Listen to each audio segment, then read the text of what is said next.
El Salvador. Sebuah kota yang setiap harinya dipenuhi baku tembak, mencekam dan menakutkan. Negara pusatnya para gangster.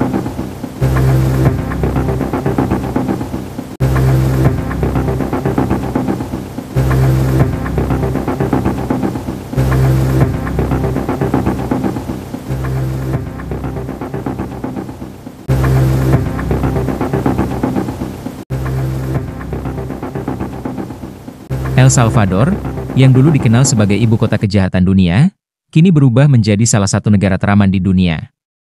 Perubahan drastis ini tidak lepas dari kebijakan tegas Presiden Nayib Bukele, yang memimpin perang tanpa kompromi terhadap kelompok kriminal.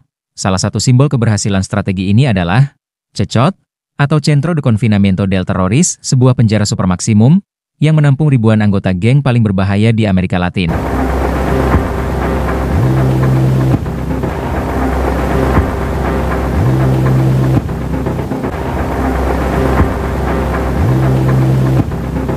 Penjara CECOT terletak sekitar 1 jam perjalanan dari ibu kota San Salvador.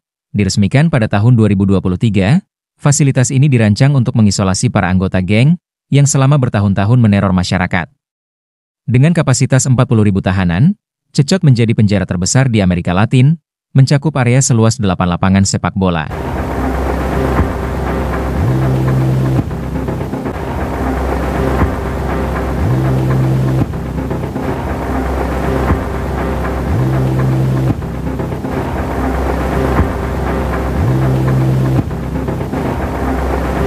Ketika tiba di gerbang utama, pengamanan ketat langsung terlihat. Tembok beton setinggi 15 meter, diperkuat kawat berduri dan 19 menara pengawas, mengelilingi kompleks ini. Sekitar 600 tentara dan 250 polisi dikerahkan untuk menjaga keamanan, memastikan tidak ada celah bagi para tahanan untuk melarikan diri.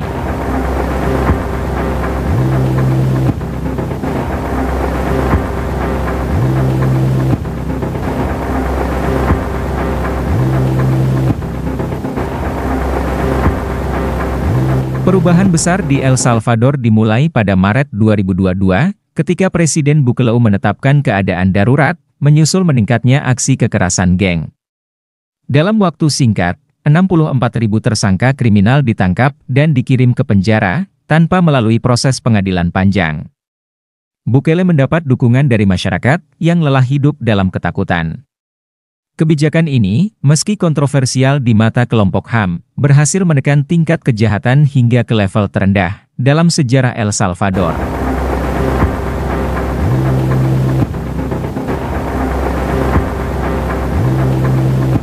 Memasuki penjara CECOT bukan perkara mudah.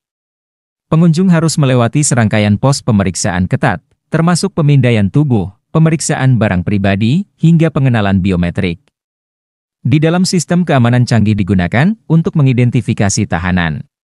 Setiap narapidana datang tanpa identitas, sehingga teknologi pengenalan wajah dan pemindaian sidik jari menjadi alat utama dalam pengawasan.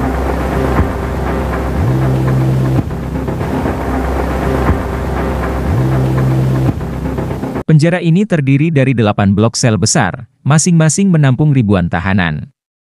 Setiap sel berisi 100 narapidana, tetapi hanya tersedia 80 tempat tidur, memaksa sebagian besar tidur di lantai beton. Tidak ada kasur, selimut, atau bantal, yang ada hanya dipan besi dingin. Lampu di dalam sel tidak pernah dimatikan, menyala 24 jam sehari untuk menghilangkan rasa waktu dari para tahanan, dan memudahkan pengawasan.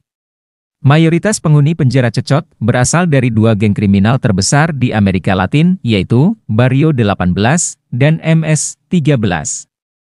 Sebelumnya, kedua kelompok ini adalah musuh bebuyutan yang kerap terlibat bentrokan berdarah. Namun di sini, mereka dijebloskan ke dalam sel yang sama, tanpa kesempatan melarikan diri atau melakukan perlawanan. Tato khas geng menjadi tanda pengenal utama mereka. Polisi memiliki katalog tato yang digunakan untuk mengidentifikasi anggota geng, termasuk simbol kuburan, angka 18 untuk Barrio 18, atau logo khas MS-13. Beberapa tahanan mencoba menghapus atau mengubah tato mereka, tetapi teknologi tetap bisa melacak afiliasi mereka. Narapidana di sini dipenjara karena menciluk, memperkaos, atau melakukan pembunuhan berantai. Beberapa dari mereka, yang sebelumnya merasa berkuasa di jalanan, kini hidup dalam kondisi tanpa hak istimewa. Mereka hanya diizinkan keluar sel selama 30 menit sehari untuk berolahraga menggunakan berat badan sendiri. Tidak ada fasilitas hiburan, tidak ada kunjungan keluarga. Semua pengadilan dilakukan secara virtual di dalam penjara.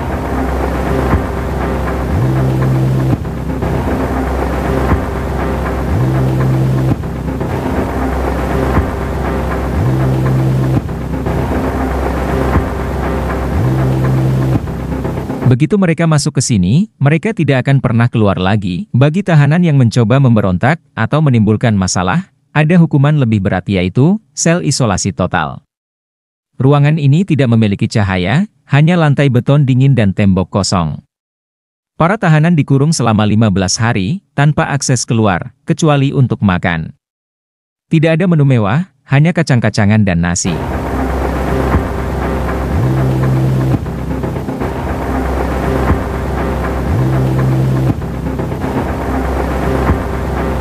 Mengingat risiko tinggi yang dihadapi para penjaga, pemerintah memberikan fasilitas khusus bagi mereka. Para penjaga tinggal di asrama modern, memiliki pusat kebugaran, dan mendapatkan jadwal kerja 5 hari kerja 5 hari libur, untuk mengurangi stres. Penjaga juga menutup wajah mereka, untuk menghindari risiko balas dendam dari geng di luar penjara. Ancaman terhadap keluarga mereka tetap menjadi kekhawatiran utama. Sejak kebijakan ini diterapkan, tingkat pembunuhan di El Salvador turun drastis. Dari 105 pembunuhan per 100.000 orang pada tahun 2015, kini turun menjadi di bawah 2 per 100.000 orang pada 2024, angka yang lebih rendah dari banyak negara maju. Langkah Presiden Bukele memicu perdebatan global. Beberapa pihak menganggapnya sebagai pelanggaran hak asasi manusia, sementara lainnya melihatnya sebagai model sukses dalam memerangi kriminalitas. Kini, El Salvador bukan lagi negeri yang dikuasai geng. Dulu, rakyat hidup dalam ketakutan. Kini, mereka bisa berjalan di jalanan tanpa rasa cemas. Dan di balik semua ini, penjara Cecot berdiri kokoh sebagai benteng yang memastikan para kriminal tidak lagi mengancam keamanan masyarakat.